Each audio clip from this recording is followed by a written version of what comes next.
Halo, ini saya gurunya Resa yang mengantar Resa di rumah sakit, Bu. Resa di rumah sakit, Bu, belum sadar, sudah ditangani dokter. Kebetulan dokter yang menangani mau bicara sama Ibu. Dokter, ini orang tuanya Resa, Dok. Halo, selamat sore. Orang tuanya Resa. Ya, benar, saya orang tuanya Resa. Saya gurunya Resa atas nama Rahmat dari sekolahan, Bu. Mau sampein, Bu, Resa di sekolah jatuh terpleset di tangga, mengalami pendarahan di kepala belakang, pingsan gak sadar, Bu. Benarkah? Benar sekali, itu Resanya langsung dilarikan ke rumah sakit sama gurunya atas nama Budian. Untuk informasi lebih lanjut untuk mengenai rumah sakit dan kondisi terakhirnya, silakan dihubungi langsung Ibu Dian yang berangkat tadi mengantar Resa ke rumah sakit, Bu ya. Ini nomornya dicatat, Bu, langsung dihubungi 0812 1245 7221. Langsung dihubungi, Bu ya, karena itu ditungguin hubungannya, Bu, biar ke rumah sakit juga mendampingi Resa. Terima kasih, selamat sore. Setelah orang tua mendengar telepon tadi tentunya akan melakukan atau akan mengalami kepanikan. Kemudian akan menelpon kembali nomor yang telah diutarakan oleh para pelaku untuk melakukan konfirmasi. Dan pelaku tersebut akan mengubah perannya menjadi pegawai rumah sakit. Seperti apa, Mas? Jadi gurunya. Halo, ini saya gurunya Resa yang mengantar Resa di rumah sakit, Bu. Resa di rumah sakit, Bu, belum sadar, sudah ditangani dokter. Kebetulan dokter yang menangani mau bicara sama Ibu. Dokter, ini orang tuanya Resa, Dok. Dan setelah melakukan konfirmasi kepada gurunya tersebut, pelaku akan berpura-pura meminta uang untuk melakukan pembayaran di rumah sakit. Dan uang tersebut setiap kali melakukan penipuan berkisar antara berapa sih?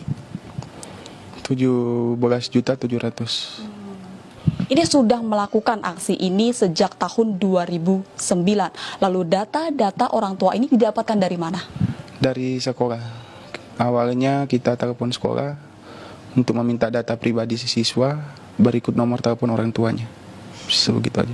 Oke, tindakan satu-satunya yang kita mau ambil sekarang ini, kita mau melakukan operasi tapi resikonya sangat tinggi. Dan satu-satunya jalan untuk menyelamatkan nyawanya, kita harus pasangkan alat sensor terapi kepala. Cuma masalahnya di rumah sakit, untuk ukuran kepala pasiennya kebetulan lagi kosong, adanya di apotik. Tolong Ibu bantu saya dulu ya, karena ini harus pihak keluarga yang menghubungi baru alatnya bisa dikeluarkan. Tolong telepon ke apotik. Penipu satu berpura-pura sebagai dokter di rumah sakit dan meminta alat medis. Jika korban terpedaya, penipu dua melanjutkan aksinya dengan meminta uang melalui transfer bank. Iya, atas nama Farmasi Jaya dalam kurung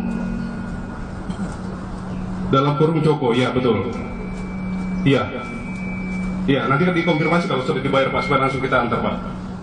Pelajaran dipetik, berhati-hati jika mendapat telepon semacam tadi. Bisa jadi niatnya jahat. Polisi baru saja menangkap 11 pelaku penipuan dengan berbagai macam modus. Bahwa pelaku ini mencoba menghubungi, nanti kami akan sampaikan detailnya. Jadi menghubungi orang tua murid bahwa anak tersebut kecelakaan di sekolah, patah, luka, sobek saraf, dan lain-lain, sehingga harus dilakukan operasi. Ada yang berperan sebagai guru, ada berperan sebagai dokter rumah sakit, ada yang berperan sebagai anak korban yang nangis-nangis, ada yang berperan membuka rekening, ada yang berperan mengambil hasil kejahatan itu. Jadi komplit. Lalu dari mana para pelaku mendapat data dan nomor telepon para korban?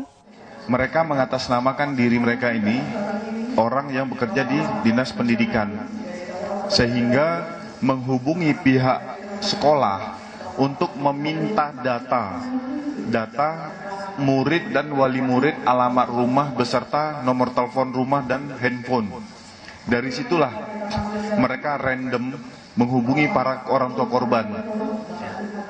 Jaringan penipu yang berasal dari Sidrap dan Makassar ini telah beraksi sejak tahun 2011 di sejumlah daerah dan merampok uang hingga jutaan rupiah per korbannya.